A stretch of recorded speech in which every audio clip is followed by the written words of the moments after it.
Sejam todos bem-vindos ao Squad. Estamos aqui no nosso segundo podcast com nossos 4 hosts principais, Giovana, Tamara e Adiel. Hoje nós vamos falar sobre o assunto diferenciado, que é transição de carreira. Ainda é possível, é tarde demais. Mas antes, já gostaria de convidá-los para curtir aqui nosso vídeo, para deixar um comentário, para que a gente possa sempre estar trazendo novos assuntos e novos conteúdos para vocês.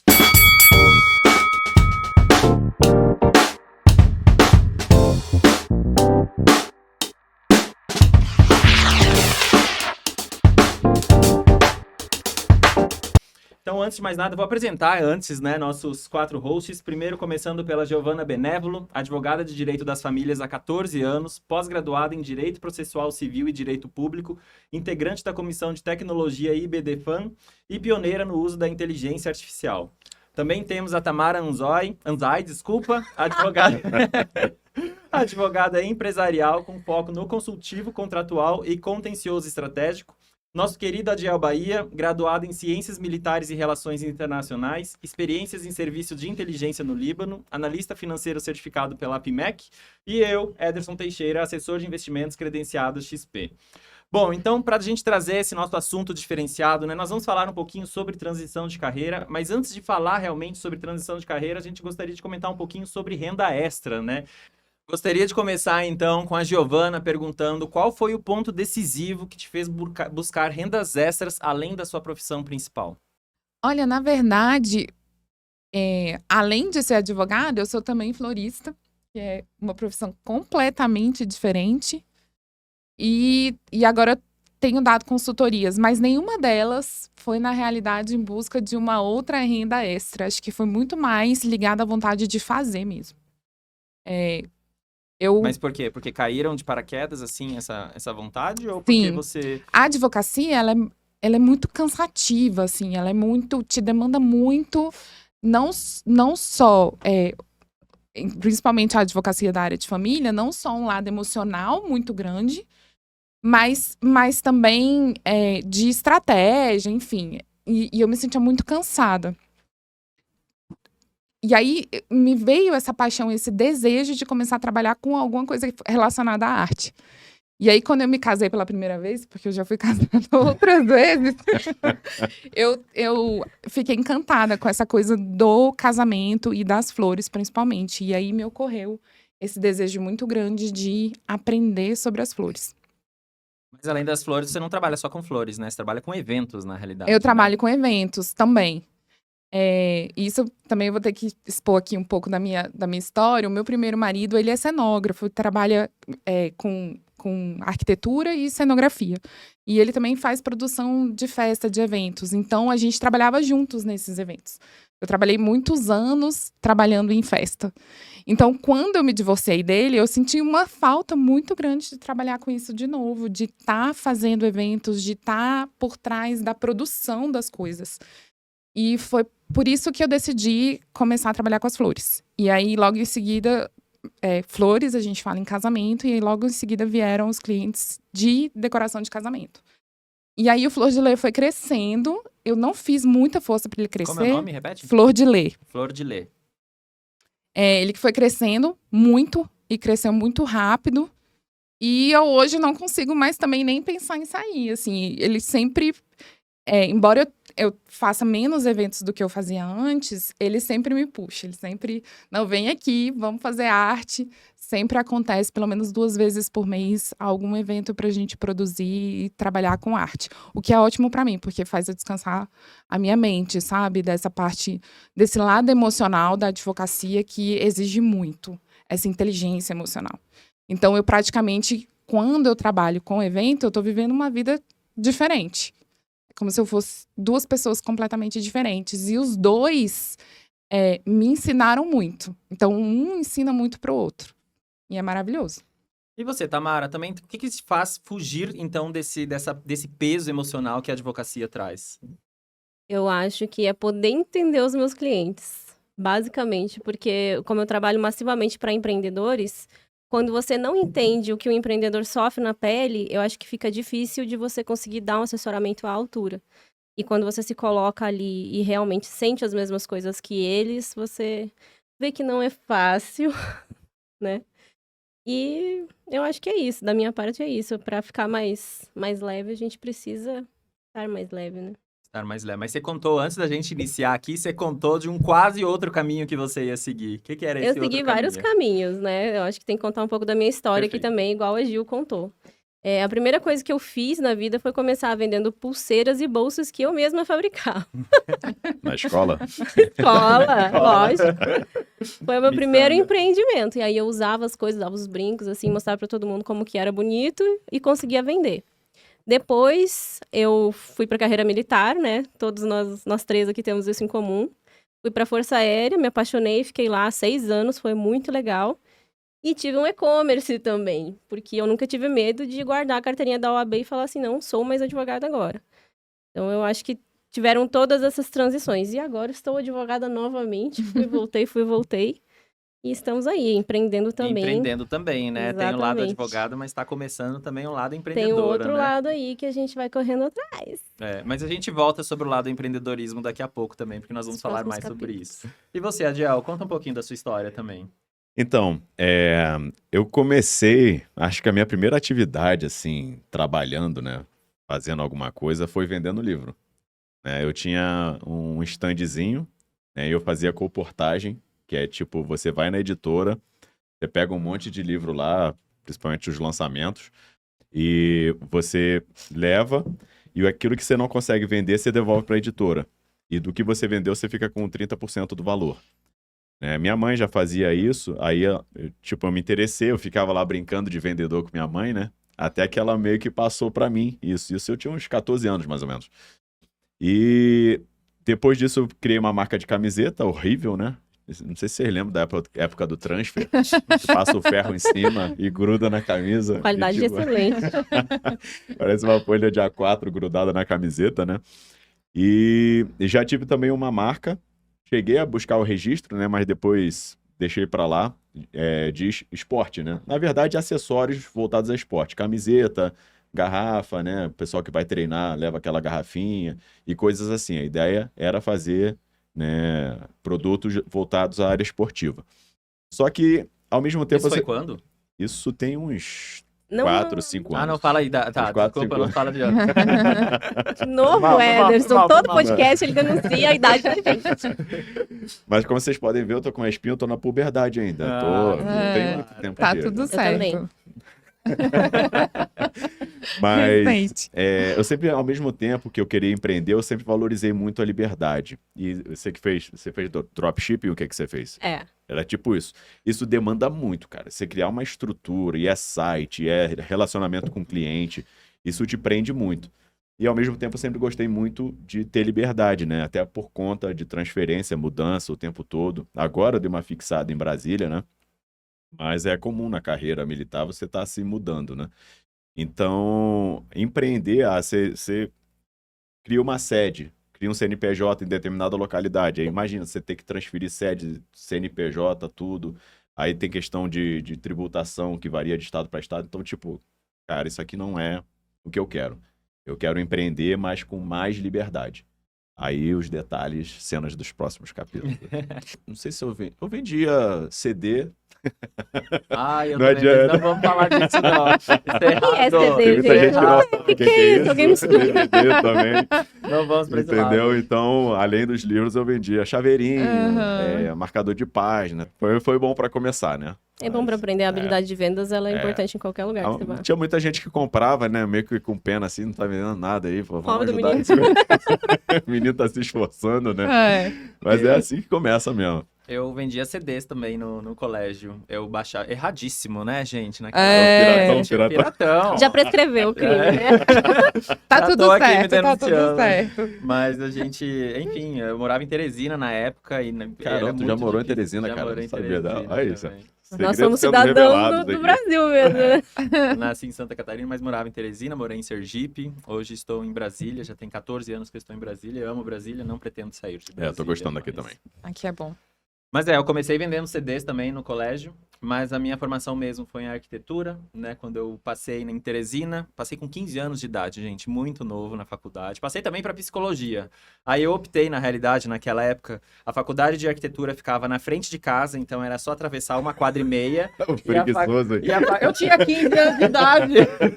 Isso eu acho que é um ponto a se falar depois, Não, né? É, mas é de se valorizar muito. Se você estudar perto de onde você mora, trabalhar onde... Pô, isso é qualidade de vida. Né? Total. E a faculdade de psicologia era tipo 20 minutos de carro. E aí era minha mãe, eu não dirigia, obviamente, com 15 anos de idade. Então era minha mãe que teria que levar. E eu descobri que ia ter que ler muito e tal. E eu gostava muito de arte, de desenhar. Eu acho que talvez fosse mais a questão de desenhar, né? De desenhar, sim.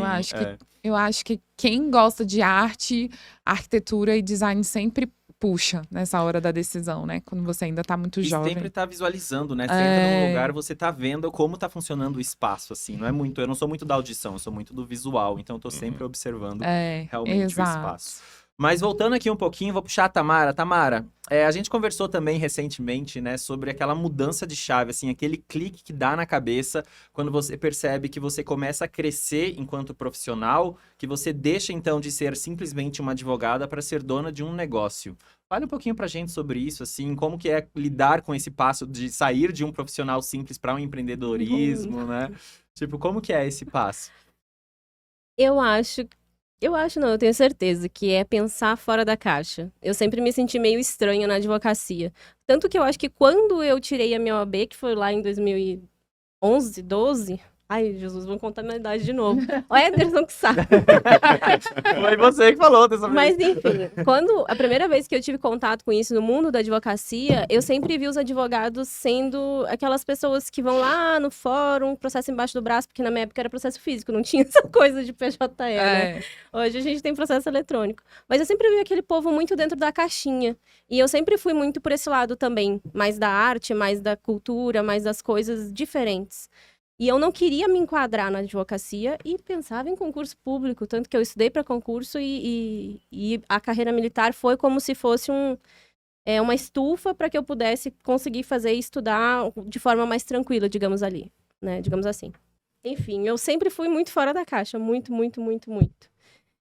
E ver as pessoas gerindo escritórios de advocacia, tendo escritórios de advocacia e não sabendo muito bem o que iam fazer com o dinheiro delas, me deixava meio assim, uma pessoa conta com aquela bolada, num mês é pobre, num mês é rico, não tem previsibilidade de receita, tem funcionário hoje, amanhã não tem mais, troca muito, aquilo nunca entrou na minha cabeça. E hoje, né, tanto que eu tenho essa afinidade com vocês de gostar de mercado financeiro, dessas questões todas de finanças aí, eu falei, não é assim. Precisa também ser como se fosse uma empresa, porque nós temos muito aquela vedação ética. Advogado tem que fazer o seu serviço, mas não pode ser mercantil a atividade. Você não pode explorar o cliente. Beleza, mas isso não quer dizer que você seja desorganizado e que você tenha que fazer as coisas do modo antigo. Por que não inovar? Então, eu acho que foi mais ou menos esse pensamento. E eu não via ninguém falando sobre isso. Né? Naquela época, em 2012, eu acho que nenhum advogado falava sobre isso. Era, vamos ter um escritório, o escritório vai ser assim, assim, assado. E pronto. Hoje a gente já vê mais os advogados se posicionando, falando que o escritório de advocacia precisa ser uma empresa, precisa ter setores organizados, precisa ter operacional, precisa ter financeiro. Hoje, assim, quando você participa de uma palestra, lá na OAB mesmo, hoje você abertamente, lá na OAB, dentro da instituição, você pode falar assim, o advogado é um vendedor. O advogado é um empreendedor.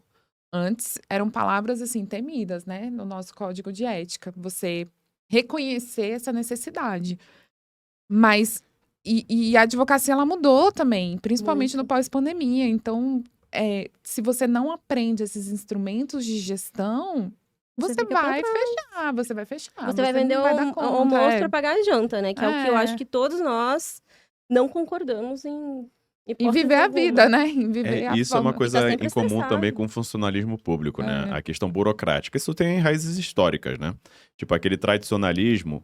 O tradicionalismo exacerbado, excessivo, ele acaba com a criatividade, com a inovação, entendeu? Então, por conta de tradições, às vezes, a gente deixa de... Não, cara, eu tô vendo isso aqui pode melhorar, isso aqui pode desenvolver, só que esbarra nessas tradições, não fale sobre isso, não pode, é antiético. Mas por que antiético? Aí você vê que coisas, né, que há um tempo atrás eram consideradas um absurdo, hoje as pessoas falam com mais naturalidade, né? Só que, tipo... Isso se tratando de Brasil, né? Porque em outros lugares, tipo, o pessoal já tá voando há muito tempo, já tá transformando, já tá inovando. Sim, isso não há dúvida. E até pegando um gancho sobre essa questão de profissão, né, de transição, eu pensei em fazer vestibular para direito também, né? Eu cheguei Nunca passou na minha cabeça isso. Eu pensei em fazer comunicação social, direito e fiz concurso para as escolas de formação das Forças Armadas, né? Então, assim, o direito ele sempre foi uma profissão muito procurada, né? Tipo, no início do século XX, século XIX, era ou advogado ou médico. Fora disso, você era, né? Fora disso, você não era. Toda a família que se prezasse... Engenheiro também. Engenheiro era bastante. Meu pai é engenheiro. Toda a família que se prezasse tinha que ter um filho médico, um advogado e um padre, né? Porque era o eclesiástico, né? Na minha família não muito, eles não são muito religiosos. Né? Então, assim, quando você pensa em... Caramba, mas o meu talento não tem nada a ver com isso, que é o tema do nosso podcast passado, né? Aí você fica, cara, eu vou... E, ao mesmo tempo, a gente não tem informação suficiente para decidir, né? Então, tipo, além da decisão inicial, a gente ainda passa por esse processo na carreira, né? E, tipo, coisas que a gente identifica na nossa profissão, como vocês estão falando aí, que, tipo, cara, isso aqui dá para mudar, mas tem um pessoal que fala de ética, né, de não sei o quê, e tu fica, cara, vou peitar ou não vou peitar? Né? Mas essa resistência, graças a Deus, tá acabando. Existem coisas que são violadas no nosso código de ética, que a gente não pode fazer, como, por exemplo, botar um super outdoor gigantesco com a sua foto e venha ao meu escritório que eu vou solucionar o seu divórcio. A gente ainda não pode fazer esse tipo de coisa, mas a gente já pode, por exemplo, utilizar o nosso Instagram e postar coisas, mostrar o nosso dia a dia, o nosso cotidiano e as nossas vitórias diárias. Mas tem algum fundamento isso, essa proibição de não poder... Provimento 205 da OAB. Não poder. A gente não pode... Não, eu sei que é proibido, mas tem algum fundamento, assim, devido a tal coisa justamente, que como aconteceu? se fosse também a questão dos médicos. Os médicos sofrem do mesmo problema que os advogados. A ideia é não mercantilizar a profissão. A advocacia... Que não é nem um pouco mercantil, né? A ideia é que seja baseada na confiança. Então, quando você contrata um advogado, você não está contratando ele pelo valor que ele está dando naquele contrato, e sim pela confiança que você está depositando nele. Qualidade porque ele vai falar por você. Só a confiança. Confiança e qualidade que você está depositando nele. Ele é qualificado. Se você confia nele, é porque ele vai resolver o seu problema melhor que qualquer pessoa. Mas aí os preços teriam que ser tabelados, então. Mas a gente tem uma tabela. A gente tem uma tabela para seguir. Só que não segue. O ideal e é antiético você cobrar abaixo da tabela. E a gente tem uma tabela para seguir. Entretanto... Às vezes também cobrar na tabela. Nós temos no mercado CVM mais regulado do mundo, praticamente. A CVM todo dia. E todo mundo segue certinho, né? Exatamente, é o que acontece. Nesse caso, sim. Não tem nem insider, né? Não tem nem Joesley Day, nem nada. Deixa eu falar. Mas a gente estava falando sobre nós nos tornarmos, né, enquanto profissionais, nos tornarmos nossos próprios empreendedores, assim, né? Porque a gente tem que entender como que funciona o negócio, né? E aí comentamos também, acho que foi a Giovana que trouxe agora, que nós, assim, trabalhamos com vendas, né? Então, assim, o nosso negócio enquanto assessor de investimentos, enquanto advogados, enquanto, tipo, qualquer outra profissão por aí, tem que passar pelo processo de venda. Então, passa pelo processo comercial. Então, não tem muito para onde fugir. Você tem que aprender a se vender para poder conquistar o outro, e aí entra o lado da confiança. Não é vender dizendo vender um produto, e sim mostrando, olha, eu sou uma pessoa confiável para me contrate porque eu vou conseguir resolver o seu problema, sabe? Exato, eu tenho umas boas estratégias para vencer essa dificuldade que você está passando, eu sei como fazer, e eu acho que isso é o mais importante. A advocacia por si só é muita estratégia, né? Às vezes, no mesmo caso, eu vou pensar uma coisa de um jeito, a Tamara vai pensar de outro completamente diferente. Eu acho que essa é a maior beleza da profissão, né? São as tratativas e a forma que você sente aquela situação acontecendo. E isso é muito bonito, é muito instigante, eu adoro isso na advocacia. Dialética do processo. E eu acho que isso é uma das coisas que atrai na profissão do direito como um todo, né? Exato. Essa capacidade de você ver uma situação, argumentar. E nos filmes isso é muito abordado, né? Só que, tipo... E não é nem só falar, tem empatia pelo outro, né? Sim, porque às vezes o cliente... do outro, né? Às vezes o cliente ele não quer nem que você resolva o problema dele num primeiro momento. Lógico que ele quer a resolução, mas às vezes ele quer ser escutado, né? Porque a injustiça, às vezes, ela é tanta que o direito não socorre. Então, ele precisa ser escutado, ser ouvido. E às vezes o cliente procura ser ouvido, né? E ter aquele sentimento de empatia mesmo. De se sentir confortável e sentir um conforto, um carinho naquela dor que ele tá sentindo. Isso é muito bonito, eu acho. Agora a gente falando em filmes, né? Tipo, foi alvo do nosso bate-papo ontem, que os filmes inspiram muito, né? E até estimulam a gente na escolha da profissão. Eu, por exemplo, ficava vendo o filme do Rambo, acabei no exército. Eu contei com meu marido também. Ele ficou assistindo o filme do Top Gun, acabou na Força Aérea, virando piloto. Então, assim, além dos nossos pais, né? E além de toda a questão social, as profissões que são mais glamorosas, vamos dizer assim, tem, né, o filme, né, que te... caramba, queria usar esse uniforme que bonito inspira, e tal, não sei o quê. Quero ser o herói, quero ir pra guerra, quero ser o libertador, né? Então, tipo, só que ao longo da nossa carreira... Isso é imaginário, né? Aí veio a realidade depois. A jornada do herói contada no filme, ela é linda. Exatamente. Só que ao longo da nossa carreira, a gente vai vendo que, cara, peraí, não é assim que funciona. Você tem, né, uma série de coisas que vão aparecer no seu caminho que você não sabia que o filme não te contou, né? Aí que a gente começa a ponderar outras possibilidades, né? Começa a pensar em outras alternativas, em outros caminhos. E a questão da motivação também, né? Tipo, o que me inspira, né? Por exemplo, você estava falando da questão das flores, né? Que, tipo, é como se fosse um hobby para você. Era um hobby. Quando as pessoas começaram a me pagar para fazer o que eu tava fazendo, que é juntar uma flor e outra e formar um buquê, fazer um arranjo, eu fiquei, nossa, as pessoas estão me pagando. Eu amo fazer isso e as pessoas estão me pagando, né? Hoje não. Hoje eu já lido com outras dificuldades e dentro dessa parte do planejamento de um evento, de um casamento, existe a logística, que é a parte que ninguém conta. Então é muito lindo você trabalhar com as flores, mas as flores, elas requerem uma logística que é muito pesada. É uma logística que a flor morre no transporte, que o mal olhado faz a flor murchar. Então, isso é muito real, né? Isso é totalmente real. Aí você também, às vezes, entrega uma coisa que você está imaginando e a cliente imaginou outro, e existe todo um momento muito tenso. De eventos, poxa, eu amo fazer isso, cara. Evento, cara, é chato pra caramba, é mó estresse. Se o cliente não gostar, e tu pergunta, e fica agoniado que não chegou o negócio e tal. Não, e depois na desmontagem, que todo mundo vai embora e fica você lá desmontando o evento, pós-evento, geralmente na madrugada, e você não sabe o que fazer com aquela enorme quantidade de flores. Muitas vezes eu ia de madrugada de igreja em igreja, deixando um pouquinho das flores do casamento, porque daí no outro dia de manhã o padre, as pessoas que frequentam a igreja fazem os arranjos e colocam nas imagens e tudo, porque eu não sabia o que fazer com elas. Às vezes você comprou ali 5 mil, 10 mil, 20 mil reais de flor no evento, usou em 4 horas e depois não tem o que fazer. E é de cortar o coração. Então, assim, essas são algumas coisas da profissão do ser florista, do ser decorador, que também que dói, que é uma dor real, né? E, na verdade, o que eu vejo é que todas as profissões têm um pouquinho de dor e tem muito entusiasmo. Então, por isso que eu acho que cabe, sim, transição de carreira. Às vezes, é só muita dor, existe a possibilidade de você buscar algo que tem entusiasmo. Lembrando que em algum momento vai ter alguma dor. Só que tem uma coisa, né, que acho que é incomum a nós 4, né, que muita gente foge de trabalho, né?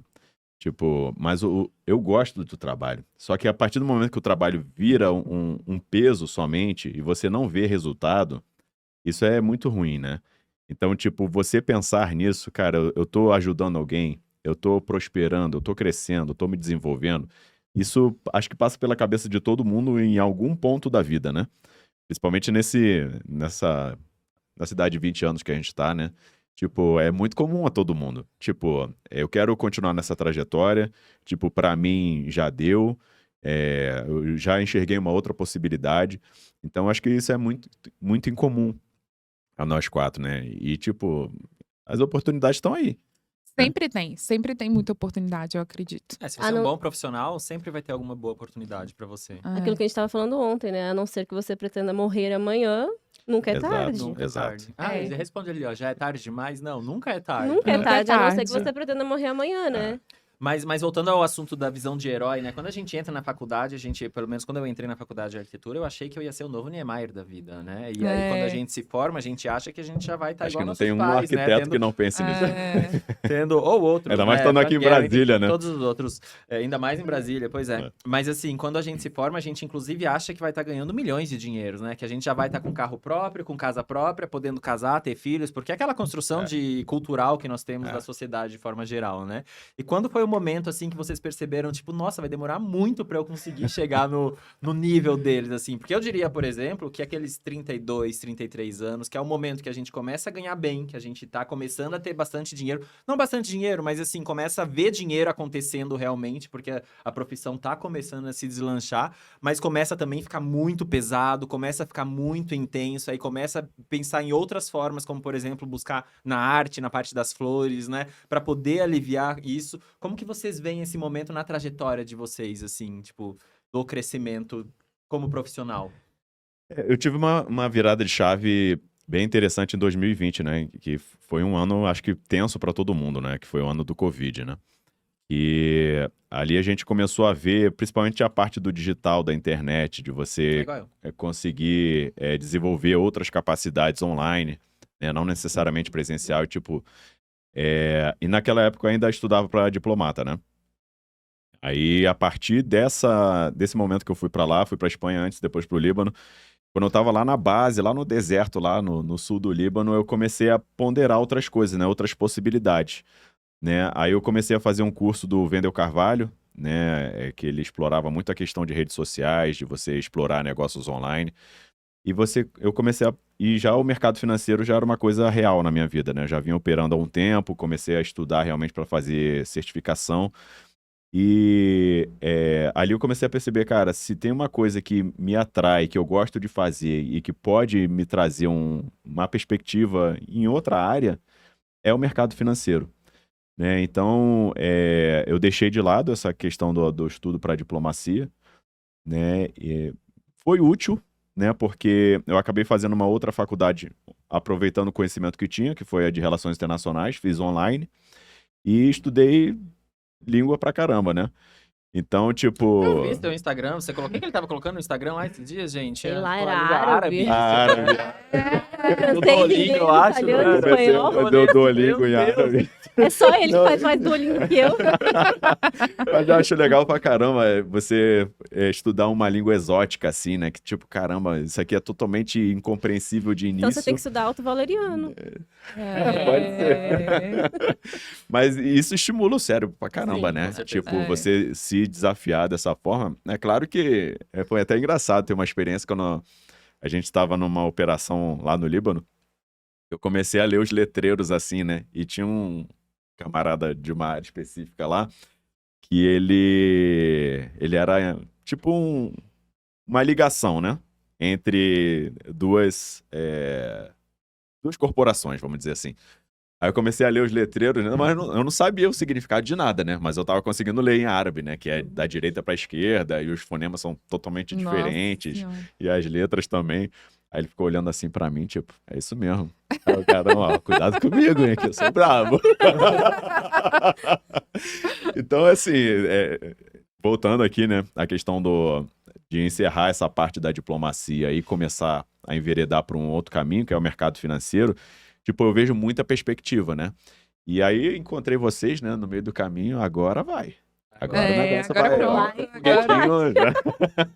Mas eu falo que a pandemia, assim, antes da pandemia, eu sempre investi, desde os meus 20, 21 anos de idade, eu sempre procurei ter algum tipo de investimento, sempre gostei disso e sempre achei que dava para ficar muito rico com investimento, que é uma realidade ou também um problema, né? Desde que você não faça day trade, tudo bem. Todos já passaram pro day trade. Não, mas... quem nunca, né? Quem nunca, Forex, mandei dinheiro lá pra corretora lá na Austrália, cara. Eu nunca. Mas assim, eu sempre gostei muito da arquitetura, mas eu queria realmente ter uma mobilidade na minha vida, sabe? Assim, poder trabalhar de qualquer lugar, aquela vida nômade, cara, isso pra mim também. sabe?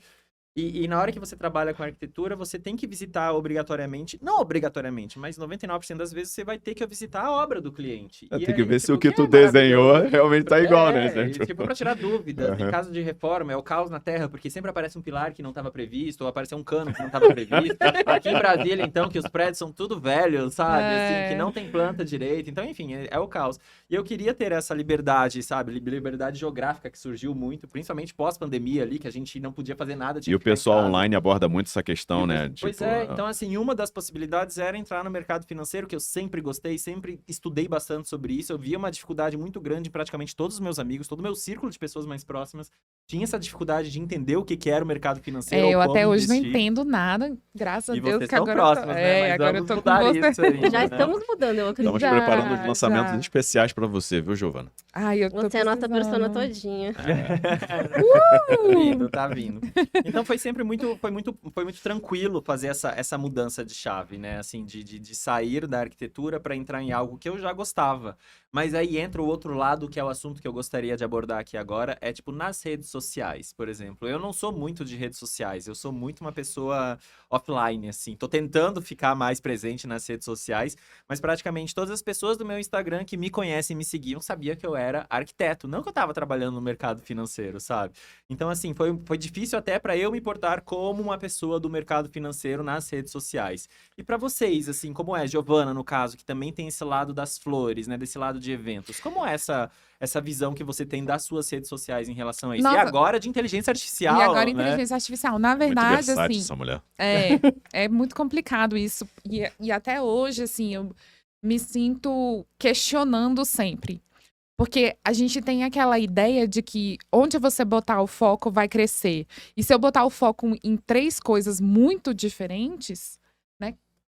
Qual delas que eu vou crescer, né? E isso eu me questiono muito, assim. É uma das coisas que Esse direcionamento Esse direcionamento é muito né? importantíssimo. Então, eu fico muito confusa às vezes, até. Então, por exemplo, quando eu comecei nas flores, olha que loucura, eu comecei a trabalhar para uma outra florista e ela fazia venda de flores no sábado de manhã no Ernesto Café. E ela me contratou para estar lá na banca vendendo as flores. Então, eu era uma advogada vendendo flores simplesmente pelo amor pelas flores, entende? E gostar de falar sobre isso, né? Porque eu recebi R$85 para estar lá naquela barraquinha, sábado de manhã, para vender as flores. E eu gostava de estar lá com o avental, recebendo outras pessoas para comprar as flores. E às vezes apareciam as pessoas que eu conhecia do meu lado profissional advogado e ficavam, o que ela está fazendo aqui? Não tá dando certo como advogada, não está dando procurando uma certo como segunda renda. Eu acho que é o advogada. primeiro pensamento preconceituoso E tem das outra pessoas. coisa, né? Provavelmente quando você tava com as flores, você se vestia diferente, né? O advogado tem todo Totalmente aquele glamour, né? diferente. Pra atender o cliente e tal. Aí você tá lá, né? Ralando. Calça jeans. Aí tipo, poxa. Totalmente diferente. Então, era muito complicado para mim. A minha mãe se sentia também muito incomodada com isso. Outra coisa que faz muito parte do cotidiano do florista é a vassoura. Porque toda bagunça... O florista faz uma super bagunça. Então, depois a gente tem que varrer e fazer. Então, eu ia para casa das pessoas, fazia o trabalho das flores e depois eu varria a casa das pessoas.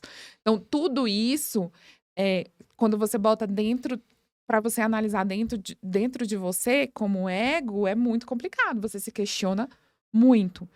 Mas o que eu pensava é que tudo é aprendizado.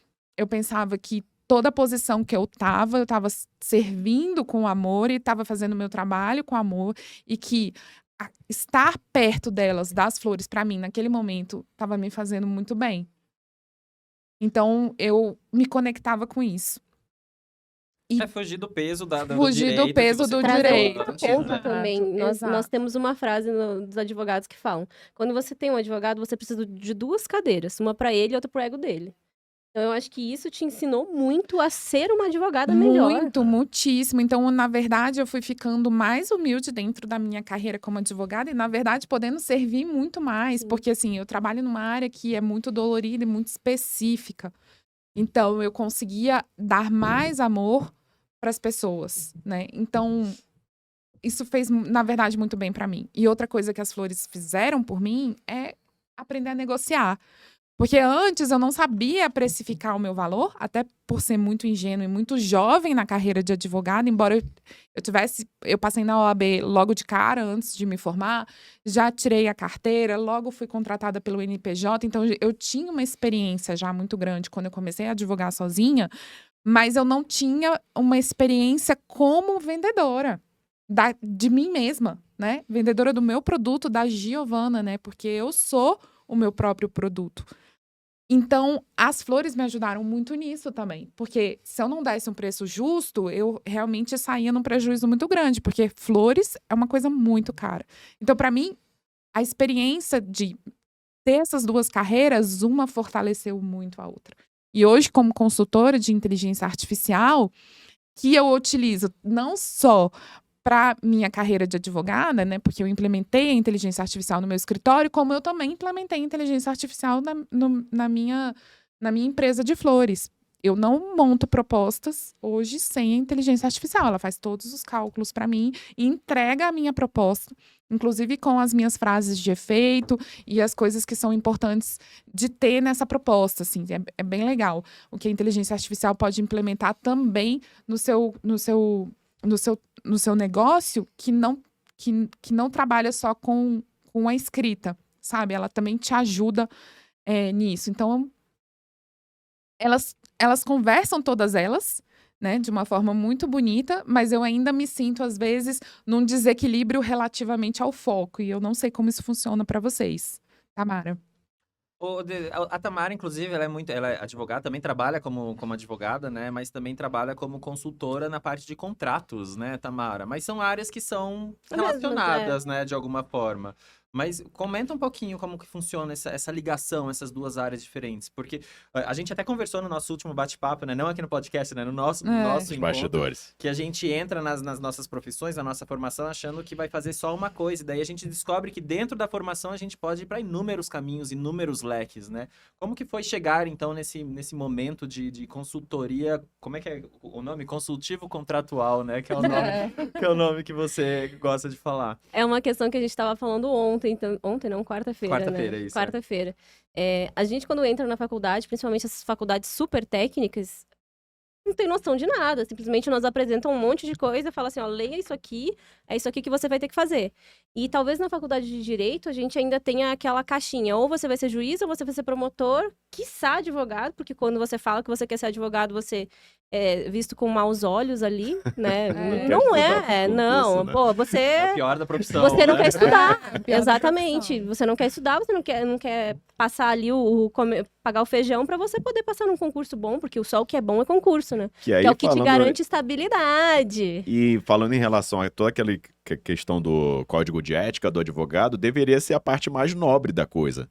Né? Com que é atender certeza. o cliente, que é você atender as demandas de alguém que está em necessidade. Mas, na realidade, dentro da faculdade, se você fala isso, você é associado a alguém que não quer... Né? Que não quer estudar. Porque o advogado... E, assim, existe um preconceito, talvez, dentro da faculdade, de que o advogado, muito embora a gente saiba que é todo mundo igual ali numa relação processual, o juiz, o Ministério Público e o advogado, que o advogado ele tá um step abaixo. Porque ele não estudou tanto aqueles anos ali, não passou por aquela formação. Isso é meio opressor, né, cara? Bastante. Principalmente nesse começo, quando você ainda tem que tomar um monte de decisões, né? Você tem que, se resolver na vida. Não, a minha mãe até hoje, por exemplo, abrindo também um pouco da intimidade, ela não aceita o porquê que eu saí do concurso público. Eu estudei, eu passei e desisti por quê? Você não tinha que ter aquela estabilidade, você não tinha que ganhar aquele X por mês... Aí entra naquela questão, né, que a gente tava até conversando na quarta-feira também, né? A geração dos nossos pais, quando fala em, cara, pra você se resolver na vida, você tem que ser um funcionário público, porque a economia era instável pra caramba. A inflação... Continua, né? Continua, melhorou um pouquinho, né? Depois do Plano Real, deu uma estabilizada, bem melhor do que era antigamente, né? Sim, Primeiro que era plano Bresser, plano cruzado, cruzeiro novo, e veio uma sequência de moedas que, tentando controlar a inflação, mas não conseguia. E nossos pais vivenciaram isso. Tinha que fazer compra de mês, porque se tu fazia compra semanal, o preço já era remarcado e, você não conseguia pegar aquele preço, fazia estoque em dispensa. Então, quando fala em uma profissão que você não tem um salário fixo, que você não tem uma remuneração fixa mensal, Tipo, isso gera preocupação. Só que essa realidade mudou bastante, né? Claro que a gente ainda, né, não chegou no nível de um país desenvolvido, né? Mas a quantidade de especializações que você pode ter ou fazer, né? A profissão evoluiu, né? As oportunidades que apareceram também evoluíram bastante. E até pegando um gancho que a Giovana falou, sobre essa questão do serviço, né? Que as pessoas pensam muito pouco nisso. Normalmente, quando a gente está na faculdade, a gente, tipo, o que paga mais? Né? O que tem mais glamour? Vai pelo... Né? O que tem mais presença na sociedade? Né? Qual que é o teto? Não tem ninguém pensando em servir, Exato. entendeu? E As pessoas acho querem que se ganhar. isso fosse trabalhado desde o início, isso seria mais natural para as pessoas, né? Lapidando uma capacidade que já tem e vai se tornar, tipo, uma referência com muito mais facilidade do que forçando a barra num troço que você não gosta. Entendeu? E acaba que muita gente segue esse caminho, né, meio forçando a barra, porque são diversas influências. Só que você não olha para dentro de você, né? Tipo, eu vou servir bem fazendo isso aqui? Eu vou ser o cara disso aqui? É claro, né, que aí tem um monte de coisas que no meio do caminho vão aparecer. Mas se a gente associasse isso desde o início da trajetória, talvez fosse até mais fácil decidir e mais fácil escolher. Quando eu comecei a estudar um pouco sobre autoconhecimento, o entusiasmo para mim, eu acho que é a chave, sabe? Você cara, com acordar certeza. e viver a Com vida certeza. com entusiasmo. E isso é uma das minhas Ser maiores. divertido, né? Das minhas maiores preocupações com o meu filho. Por exemplo, ele tem 4 anos e o que eu tento ensinar para ele é ter entusiasmo em tudo que ele faz. Então, quando eu vou fazer o dever de casa com ele, eu tento criar uma situação de entusiasmo. E eu quero que ele tenha entusiasmo com tudo que ele for fazer. E para mim não importa o que ele vai fazer. Mas eu acho que a gente não teve chance de viver isso. Então, hoje, na faculdade de Direito, e eu acredito que hoje ainda seja assim, não devem ter ali alunos com entusiasmo dentro da advocacia, até porque nem conhecem o bom da advocacia, né? Eles já vêm com aquela mente muito carregada de um dever, do que deveria ser. Você tem que ser um servidor público, você tem que viver a vida desse jeito. Porque você precisa tirar férias 40 dias, porque você precisa ter um 13º, porque você precisa ter a casa própria, um financiamento, assumir uma dívida, e você precisa ter um salário que te... né? Que te nesse momento que você possa assumir uma parcela de 30 anos. Exato, que você vive essa história. E isso é muito complicado, assim. Eu acho que, né, é uma coisa que te tira a sua liberdade. A sua liberdade de ser. De escolha. A liberdade de escolha, né? E quando que vocês começaram a se divertir na advocacia, então? Olha, eu acho que a advocacia você começa a se divertir quando você começa a obter os bons resultados, assim, aquele sorriso no rosto. Do cliente. Aquele abraço do sincero, a relação com o cliente, né? Eu acho que o mais legal da advocacia é a relação com o cliente. Porque perder a gente vai. Se a gente ficar querendo só ganhar todas... E tem cliente que não tem o direito mesmo, gente. Não tem como. O que você pode fazer é amenizar. Um pai que não paga a pensão, ele vai ser preso se ele não pagar. Então, vamos amenizar isso? O que a gente pode fazer? Vamos negociar? E aí, quando você começa a trazer para o cliente possibilidades e saídas para aquele problema que ele tem, ele não se livrou do problema, a dívida ela ainda existe, ele vai ter que pagar. Mas na hora que você encontra soluções para isso é muito bonito. Aquele alívio, sabe? Então, é muito... eu vivo a vida com entusiasmo por conta dos clientes, né? Criação de relacionamentos. A criação de relacionamentos. Eu escolhi ser assessor de investimentos também. Dentro do mercado financeiro tem inúmeras possibilidades de profissão. Algumas são seletistas, né, CLT, dentro de um banco. Outras passam por um processo seletivo super acirrado para também entrar dentro de um banco. Mas, ou seja, trabalhar de 8 às 18 horas, de 8 às 20 horas, de 8 às 22 horas, porque às vezes tem isso. Mas não criar relacionamentos. E eu percebi, inclusive, da arquitetura, que o mais legal que eu tinha na arquitetura era que os meus clientes, eles se tornavam muito amigos, muito próximos. Porque, a gente passava meses juntos, 2, 3 meses juntos fazendo o projeto, fazendo uma obra. Às vezes anos, dependendo, quando era uma casa, por exemplo, a gente passava 1 ano juntos se visitando, né? Se encontrando pelo menos 2, 3 vezes por mês pra gente fazer o acompanhamento da casa ou da obra que nós estamos fazendo. estávamos fazendo. E na assessoria de investimentos, que foi o caminho que eu resolvi escolher dentro do mercado financeiro, é justamente isso, é criar esse relacionamento junto com os meus clientes, porque o melhor que a gente tem é poder entender quais são as vontades, quais são os medos, quais são os desejos, quais são as metas, sabe, assim, é poder ajudar os clientes em dizer para eles, ó, tá vendo essa rentabilidade que nós tivemos nisso aqui? Isso aqui é para você comer um sushi hoje, vai lá se divertir, come um sushi. Essa rentabilidade, isso é maravilhoso. esse investimento aqui, ele rendeu tudo isso para você aproveitar ainda mais uma viagem que a gente tinha se planejado, sabe, assim, então esse tipo de coisa e ver o sorriso do cliente, sabe, assim, a satisfação do cliente nesse retorno que a gente tem é o mais incrível. Por isso que eu escolhi porque esse ficou lado. lá, né, o dinheiro trabalhou por ele mesmo, né, e cresceu e tomou forma, então você depois poder aproveitar isso e participar disso com o seu cliente, né, olhar no olho essa alegria, é maravilhoso, eu acho. O mercado financeiro, esse nome até assusta às vezes, né, a pessoa deve ter um bonde de pitbull brigando um com o outro, se devorando, né? Mas isso é culpa dos filmes também, né? Tem os pitbulls, tem os pitbulls e os vagabundos também, né? Mas assim, quando a gente fala nessa abordagem que o Ederson tá falando, né, de tipo, a pessoa tá endividada até o pescoço, você mostra pra ela, ó, cria um plano, né, de poupar o valor, renegocia essa dívida, né? Quando você consegue tirar a pessoa dessa situação, cara, é muito gratificante. E assim, é uma coisa que dentro do Exército, né, eu percebi que me enriqueceu muito, foi trabalhar com recrutas que estavam incorporando, né, que normalmente têm origens muito simples, né, a grande maioria deles, né, veio o Exército como uma alternativa para ter ali o primeiro salário, o primeiro emprego, né, e só que chegam com muito poucas perspectivas, né, até duvidando da própria capacidade. Às vezes com uma escolaridade, nem terminaram o fundamental ainda, nem terminaram o ensino médio, e tipo, e eu sempre... Sendo de família ainda. Exatamente. São os únicos que recebem alguma coisa na família inteira. Exatamente. E vem daquelas condições péssimas de saneamento, né, de educação, moram muito longe. Às vezes o quartel é a oportunidade de ter um lugar para dormir, né, receber um salário. E quando você pega esses recrutos que estão chegando e você começa a entrar na cabeça dele, ó, cara, cria esse hábito, essa disciplina aqui, e o quartel imprime muito isso, né? Principalmente que eu, quando entrei no quartel, meu Deus, eu sofri. Pra mim foi outra coisa, eu era uma patricinha mimada. Porque assim, foi muita coisa ao mesmo tempo, né? Você entrar, você sai de casa, vai para uma outra cidade, vai dormir em alojamento, vai ter que conviver com um monte de gente de origens diversas, de vários lugares do país. Tem que arrumar a cama, tem que passar a tua roupa, tem que lavar, tem que fazer a barba, passar a cama. Você faz atividade física, tem que estudar, vai para acampamento. Então, tipo, é uma série de informações ao mesmo tempo. E realmente, né, para um jovem, né, em 18, 19 anos, isso é um desafio muito grande. O recruta que incorpora, a intensidade é menor. Mas mesmo quando você tem esse senso de responsabilidade, porque, tipo, você é um capitão, ele é um recruta. O cara que pensa, não, eu sou grandão e ele é um miserável, é um idiota. Entendeu? Porque o capitão também serve.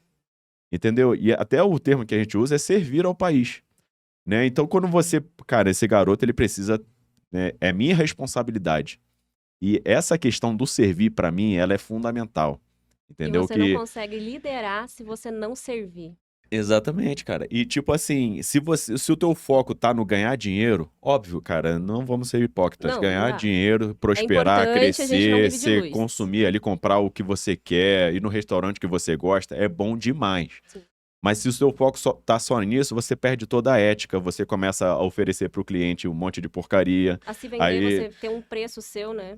Aí tipo, você perde o foco do cliente, o do servir. Perde o seu respeito por você mesmo, pela sua profissão. Exatamente. Eu acho que é isso, perde o foco do cliente. O foco das vendas, inclusive, tem que ser no cliente, das vontades do cliente, o que ele precisa, e não o que você tá querendo colocar pra ele, sabe? Sim, esse é o maior foco. E você tem que ter humildade, né? Não é o que você quer vender, é o que a pessoa precisa. O que a pessoa precisa, exatamente. O que eu quero te entregar, o que você precisa. Eu conheci um grupo de empreendedoras que elas falam assim, nossa, o dinheiro é só a cerejinha do bolo.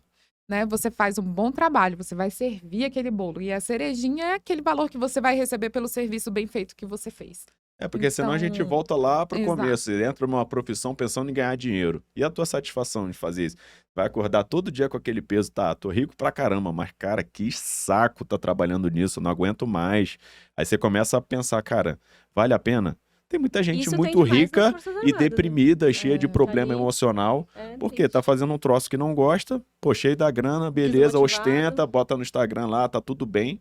Mas quem conhece, né, a pessoa tá na sarjeta. Quem vive de final de semana, né? Ah. Quem vive de final de semana. E Não pensa no longo prazo. assim, no final de semana, eu até sinto falta da minha semana. Cara, eu falo para as pessoas que eu trabalho adoro todo segunda-feira, final de cara. semana. O pessoal me chama de maluco, Nós somos né? todos workaholics, talvez. Eu gosto de adoro. segunda-feira, é uma doido. nova semana com inúmeras possibilidades, sabe? É, Eu o que gosto. eu Não, mais já começa no gosto. domingo, já organiza a agenda ali. Eu faço com muita satisfação, assim, esse final de semana trabalhado também, né? A gente já se encontrou lá no Brise, no escritório, no final de semana. Bom, a gente comentou bastante sobre... Comentou muito não, né? Mas assim, o nosso foco era mais na parte de transição de carreira. Mas eu queria falar, não na transição de carreira, porque eu acho que, na realidade, eu sou o que mais estou fazendo transição de carreira de nós 4 aqui, né? Porque vocês estão meio que incorporando, assim, as ideias de vocês, né? Isso eu já Incorporando passei pela transição carreiras. de carreira, incorporando carreiras, né? E aí entra, então, essa pergunta, né? Tipo, da Tamara, por exemplo. Tamara, você passou pela Força Aérea. O que você percebe... Quem era a advogada antes da Força Aérea e depois da Força Aérea? Assim, o que você incorporou dos aprendizados desse meio novo que você viveu ali? Um minuto. Sim, senhor, não, senhor, e quero ser presa. Muito bom. Não, brincadeira, mas assim, uma coisa que eu sempre tive pra mim é que você precisa fazer aquilo que você faz da melhor forma possível. E isso eu acho que não tem nem a ver com profissões, independente de onde você está. Eu sempre pensei assim, cara, se eu tiver que trabalhar, se eu tiver que, sei lá, dar faxina, ser caixa de supermercado, eu vou fazer com amor e vou fazer do melhor jeito possível, porque sou eu que tô fazendo. Sim. É o meu nome que tá ali. Exato. Então, no momento que eu tava na Força, as pessoas têm a mania de falar assim, não, eu fui temporária, né? Eu não fui de carreira. As pessoas têm um pouco de diferença do temporário e a pessoa de carreira. Só que eu me incorporava como se eu fosse dona daquele negócio, como se eu fosse pertencente àquilo. E hoje eu acho que eu trouxe isso pra advocacia, que foi um grande amadurecimento. De enxergar as coisas e de servir e de fazer aquilo ali valer a pena. Porque não adianta nada você estar num lugar e você fazer um negócio assim de qualquer jeito. É você, é o seu nome. E é sempre estar se aprimorando. A gente não sabe o futuro, a gente não sabe o dia de amanhã. Nós 4 estamos aqui reunidos e a gente tem perspectiva de sucesso. E eu acho que trabalhando do jeito que a gente tá, não tem outro caminho. Eu tenho isso de otimismo, mas... Assim, nós estamos numa crescente e eu acho que é importante a gente pensar na nossa evolução enquanto pessoas, né? Eu quero ser, se eu for advogada, eu quero ser a melhor advogada que tem. Enquanto primeiro-tenente, eu queria ser a melhor primeiro-tenente. Então, é isso, sabe? Eu acho que... E você era advogada na Força Aérea? Eu era assessora jurídica, no Comando de Operações Aeroespaciais. É isso, hein? Onde derrubava avião e... Credo. Era legal, eu adorava. Eu acho que minha transição de carreira, na realidade, começou quando eu entrei no Exército, lá em 2018, porque eu não trabalhava como arquiteto no Exército. Eu trabalhava por conta do meu doutorado na área de sustentabilidade. Eu fui locado na diretoria de meio ambiente, de patrimônio... patrimônio? Como é que era? DEPIMA? Patrimônio Imobiliário e Meio Ambiente. E aí eu tava na seção de meio ambiente do Exército, que é incrível, por sinal. Mas assim, era muito na área de sustentabilidade, não propriamente dita arquitetura. Então, eu acredito que a minha transição de carreira começou realmente lá atrás ainda, sabe? Quando eu entrei no Exército em 2018. A minha também foi Forças Armadas, porque eu fazia programação logística de voo no início. Eu não fui alocada diretamente, o RH não me alocou diretamente como assessora jurídica. Fui galgando, digamos assim. Bom, gente, eu queria chegar então no nosso finalzinho aqui, tá? E fazer aquela nossa última pergunta daqueles 30 segundos finais, Jesus. tá? Que é uma pergunta bastante simples que eu gostaria que todo mundo respondesse, né? Que se você pudesse voltar no tempo, o que você falaria pra você, Giovana, né? O que você falaria pra Giovana que tinha acabado de entrar no curso de Direito na faculdade? A primeira coisa eu acho que é coragem, porque eu acho que eu não tinha consciência da necessidade de coragem. Eu não tinha consciência disso, eu achei que ia ser... Era muito ingênua, então eu achava que ia ser muito fácil, né? Que a partir do momento que eu fizesse as coisas certinhas e direito, daria tudo certo. E na verdade, não. Você exige estar trabalhando, né? Se expor para as pessoas, oferecer o seu serviço, exige coragem. Então, acho que é a primeira coisa que eu falaria. E a segunda é que você pode tudo. Porque eu também não tinha eu acreditava que eu não podia tanto. E, na verdade, eu posso muito. E posso até muito mais do que eu tô podendo hoje. E eu tenho muita consciência disso. E Você é Bahia. Então, vamos lá. E você, Bahia? Ela jogou pra mim. Ela jogou primeiro, Eu diria lá para o Adiel, lá mais jovem um pouquinho. O recruta, não? O Bahia. O Bahia. Cadete Bahia. Com 18, 19 anos, respeite o processo e o seu talento. Porque são muitas vozes, né? E todo mundo sabe o que é melhor para você, mas não sabe o que é melhor para si. Né? Então, assim, a palavra servir para mim ela é fundamental. Porque quando você se propõe a isso, a gente vive em sociedade, né? Nós todos somos complementares. Ninguém vive sozinho, ninguém chega a lugar nenhum sozinho. E isso é muito trabalhado nas Forças Armadas, né? Principalmente na formação. Espírito de corpo. Porque, tipo, se tu aguentar esse processo sozinho, é praticamente impossível, né? Porque você vai vendo que o outro tem a mesma dificuldade que você tem. Às vezes você tem uma habilidade que você vai precisar ajudar o outro e vice-versa. E a gente precisa trabalhar essa questão, né?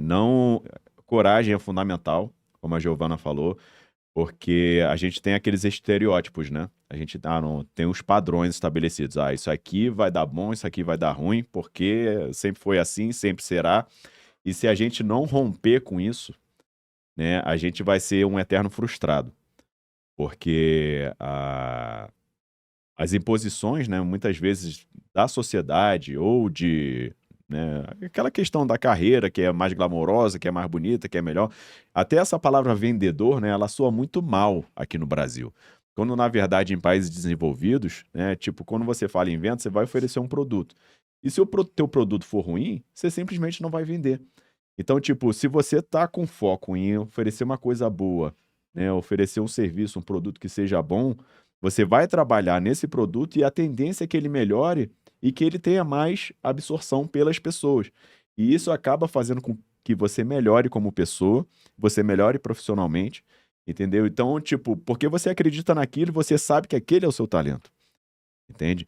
Não queira imitar o outro, não queira ficar se comparando. Não, fulano deu certo naquilo, então eu vou naquela. O mercado financeiro tá cheio disso, né? Poxa, a ação tal subiu, era para ter entrado, não entrei, agora eu vou entrar, aí começa a cair. Entendeu? Então, isso acontece o tempo todo, essas oscilações, as tempestades vêm, mas tem aquela frase, né? Mar calmo nunca fez bom marinheiro. Então, continue caminhando, keep walking, né? Continue o seu processo, respeite o tempo, né? Porque tem gente que consegue em menos tempo, tem gente que consegue em mais, né? Mas respeite o seu tempo, mas não pare, continue. Vá em busca daquilo que você acredita, né? Também saiba ouvir conselhos, não seja obstinado com coisa tipo... As pessoas mais experientes têm bons conselhos para dar, né? Porque já passaram por nossa idade, passaram por vários processos também, né? Mas você ouve, pondera e aplica, né? Para que aí o sucesso é certo, com certeza. Excelente. E você, Tamara, aqueles 30 segundos do que você falaria... Não, pode ser um minuto, né? Ou 5 minutos o que você também. falaria para Tamara entrando na faculdade? Eu acho que é calma. Primeira coisa, calma. Paciência, né? Calma, tenha calma e tenha calma consigo mesma, porque eu sempre me cobrei muito. Hoje que eu acho que eu estou me cobrando menos por uma questão de maturidade, né? Se o tempo não ensina, a vida ensina. A vida ensina, não é pela dor, é pelo amor. Mas eu acho que é ter calma. Tenha calma que as coisas elas vão dar certo. O caminho que você está percorrendo, ele é ascendente. A gente, às vezes, fica se cobrando muito de ter um resultado, mas... O plantio, às vezes, ele é mais, assim, devagar, você não vê tanto, que é igual o livro que você falou da boa sorte, né? Você não vê tanto, mas no final você vai colher. Hoje eu vejo que as amizades que eu tenho, eu sou muito bem relacionada, graças a Deus eu tenho o meu network, eu sempre me orgulho dele, eu sempre falo isso, não, eu conheço alguém, eu resolvo, tá? Alguém conhece, por causa disso, porque eu sempre vibrei muito em me entregar muito, em fazer muito. Então, eu acho que só tenha calma, que vai dar certo, porque tudo que você tá plantando hoje vai vir na colheita. Então, tenha calma, vai dar certo, respira. A vida não precisa ser tão combativa, porque a gente na faculdade aprende isso também, né? Só existe o contencioso, só existe você estar no processo brigando com outro advogado, mas não. A advocacia e as atividades todas que eu já passei são todas colaborativas. Se você não tiver um bom diálogo, se você não sentar com a pessoa e conversar, você não consegue ir pra frente. Então, tenha calma e não seja tão combativa, porque o mundo não precisa de tantos guerreiros assim. Vamos fazer mais devagar as coisas. E você, Excelente. Ederson? Eu puxaria muito desse seu gancho também, mas eu não falaria só calma. Eu falaria aproveite o processo, sabe? Se divirta. Se divertir no caminho. É importantíssimo. Isso, cara, isso... Aproveitar o processo em todas as etapas. Eu tenho por experiência da minha vida que eu só fui perceber o quanto eu não aproveitei o processo agora, depois que passou tudo, né? Eu fiz a minha faculdade, entrei na minha faculdade... Calma, depois que passou tudo, não tá no final da vida, não. Ele tá querendo morrer amanhã. Não, é por causa da idade porque ele chegou... idade, 80 anos já. Não, e também porque ele já tem o doutorado, né, não, gente? Ele é PhD, para aí, com licença. Mas foi isso, né? Eu entrei na faculdade com o foco em terminar a faculdade para começar a trabalhar, ganhar dinheiro. Eu entrei na especialização com o foco de terminar a especialização. Então, assim, eu não vivenciei os momentos entre o início e o fim. Então, o meio que se perdeu, né? Entrei no mestrado, meu foco era terminar o mestrado. Entrei no doutorado, meu foco era terminar o doutorado. Então, assim, eu acho que eu falaria pra mim lá atrás, mas tudo bem, eu tinha 15 anos de idade, eu não tinha maturidade nenhuma, né? Não, 15 anos você não tinha nada na cabeça. Não tinha nada na cabeça naquela época. Mas só pensava em jogar, enfim, é outro momento de vida. Mas assim, eu falaria, tipo, tenha calma, aproveite o momento, né? Tenha coragem, né? Tenha calma, né? Tipo, não tenha ingenuidade, ou seja menos ingênuo, ou sei lá, né? Seja ingênuo, se as pessoas te fizerem mal, elas vão estar fazendo mal pra elas mesmas. Pois é, sabe? Então, assim, isso. aproveite o momento, né? Que é o que, inclusive, nós estamos fazendo hoje em dia, né? A gente tá aproveitando o momento, criando esses momentos nossos, inclusive, né? Pra muita coisa boa que ainda vai acontecer, né? Então, assim, nós estamos criando um longo caminho pela frente. Sim. E estamos, eu acho, pelo menos, eu digo por mim, mas acho que eu digo por nós todos, né? Nós estamos aproveitando esse momento que nós estamos. E podemos tudo, né? Sim. Podemos qualquer coisa muito inspirador juntos. Isso, né, cara? Você ter perspectiva, né? E, tipo, você tá... Ainda que não esteja pronto, mas, tipo, cara... Vai chegar tu tá empolgado. Vai chegar, Vai podemos Porque tudo. se tu pensa só no final, tu fica que nem uma miragem no deserto. O tempo todo Você só pensa em perseguindo, resultado, né? Resultado. E, tipo, não, eu só vou estar feliz, contente, curtindo quando chegar no final. E não é assim, cara. Tem que aproveitar o momento, né? E nós vamos aproveitar o momento. E eu espero, né, que vocês tenham aproveitado esse momento aqui com a gente. Com certeza. Curtam o vídeo, compartilhem o vídeo, deixem comentários, né, para os próximos assuntos que a gente pode trazer aqui. Surgiram temas, né, para os nossos próximos Podsquads. Podsquads. E é isso, né, gente? Acho que foi incrível. Como Foi sempre. ótimo. Com certeza. Muito obrigada. Obrigado. Até a próxima, pessoal. Um abraço. Tchau.